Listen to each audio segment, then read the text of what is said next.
और जरा जोरदार तालियां हो जाए। अरे जीना बोले पड़की मैना बोला ना मैं कोई नहीं मैना, जीना बोले पड़की मैना बोला ना मैं कोई नहीं मैना। कदम की रुख मारे ना जी तीर माओ, जीना बोले पड़की मैना बोला ना मैं कोई नहीं मैना, जीना बोले पड़की मैना बोला ना मैं कोई नहीं मैना।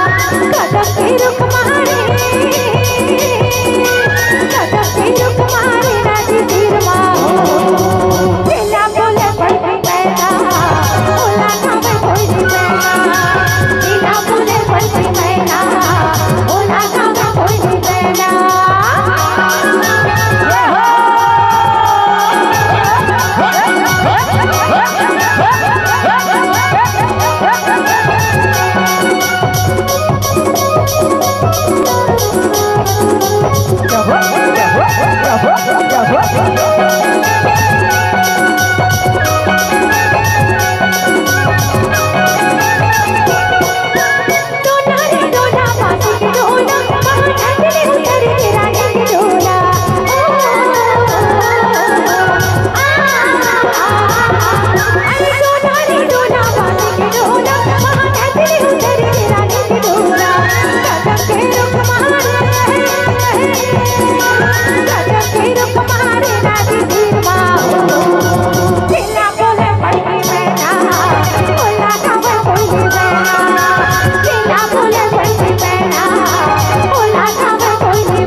चिंता करे के जरूरत नहीं है। यहाँ पूरा गन्ना के खेती है, शक्कर के मिल है, तुम अल्लाह आशीष देहे में कमी नहीं करी। तो जरा जोरदार ताली हो जाए भैया।